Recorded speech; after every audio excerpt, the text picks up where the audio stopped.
শিক্ষার্থীরা তোমাদের রাজশাহী বিশ্ববিদ্যালয়ে ভর্তি 2025-এ তৃতীয় ধাপে সিলেকশন হতে কত জিপিএ লাগবে এবং কারা সিলেক্ট হবে এই নিয়ে আজকে আপডেট থাকবে। তাই তোমাদের জন্য ভিডিওটি অনেক বেশি গুরুত্বপূর্ণ।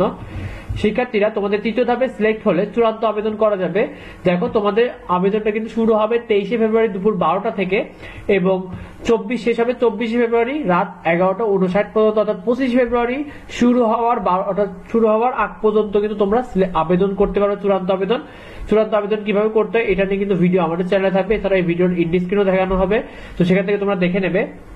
তো তৃতীয় ধাপে তোমরা কিন্তু যারা নির্দিষ্ট সংখ্যিত আবেদন কিন্তু রাজশাহী বিশ্ববিদ্যালয়ে থাকবে, তার সাথে তোমরা যারা প্রথম ও দ্বিতীয় ধাপে কিন্তু চূড়ান্ত আবেদন না করায় যে আবেদনগুলো ফাঁকা হয়েছে সেই আবেদনের সুযোগও কিন্তু পাবে তৃতীয় আবেদনের শিক্ষার্থীরা। সেক্ষেত্রে কিন্তু তৃতীয় আবেদনে কিন্তু অনেক বেশি শিক্ষার্থীরা সুযোগ পেতে যাচ্ছে ইনশাল্লাহ, কারণ তৃতীয় ধাপে নির্দিষ্ট সংখ্যক, সাথে কিন্তু প্রথম ও দ্বিতীয় ধাপে যারা আবেদন করেনি এই আবেদন কিন্তু চূড়ান্ত আবেদন না করায় যে ফাঁকা হয়েছে যে আবেদন, সেই সংখ্যক আবেদনও কিন্তু তারা সুযোগ পাবে।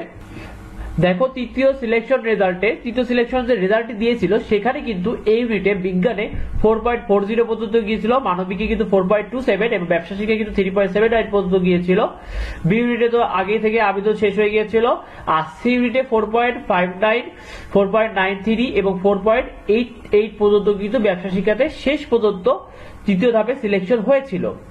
আর এবার তৃতীয় ধাপে সিলেকশন রেজাল্টে কি সম্ভাব্য যে সিলেকশন, সেখানে কিন্তু অনেকে সিলেক্ট হবে। তো সেক্ষেত্রে কিন্তু প্রতি বছরই দেখা যায় এই ইউনিটগুলোতে, অর্থাৎ এই ইউনিটে কিন্তু বিজ্ঞানে 4.10 থাকবে, তাদের আশা করা যায় যে তারা সিলেক্ট হয়ে যাবে। মানবিকে 4 উপরে থাকলে সিলেক্ট হওয়ার সম্ভাবনা রয়েছে। ব্যবসা শিক্ষায় যাদের 3.50 রয়েছে তারা এই ইউনিটে ইনশাআল্লাহ সম্ভাবনা রয়েছে সিলেক্ট হওয়ার। আর সি ইউনিটে যাদের বিজ্ঞানে 4.40 রয়েছে আর মানবিকে 4.75 এবং ব্যবসা শিক্ষা যাতে 4.75 রয়েছে, তারা আশা রাখো ইনশাআল্লাহ তোমরা তৃতীয় ধাপে সিলেকশন হয়ে যাবে। কারণ তৃতীয় ধাপে কিন্তু অনেকেই সিলেক্ট হবে, কারণ অনেক আবেদন কিন্তু সংখ্যা কিন্তু ফাঁকা রয়েছে, যে ক্ষেত্রে তৃতীয় ধাপে তারা সুযোগ পাবে। তো ভিডিওটি এবারে আর যদি কিছু জানার থাকে, যদি কোনো কিছু কনফিউশন থাকে অবশ্যই ভিডিওতে কমেন্ট করো, তোমাদের কনফিউশন গুলো দূর করা হবে। দেখা হয় পরবর্তী ভিডিওতে, পরবর্তী আপডেটে। ধন্যবাদ সবাইকে।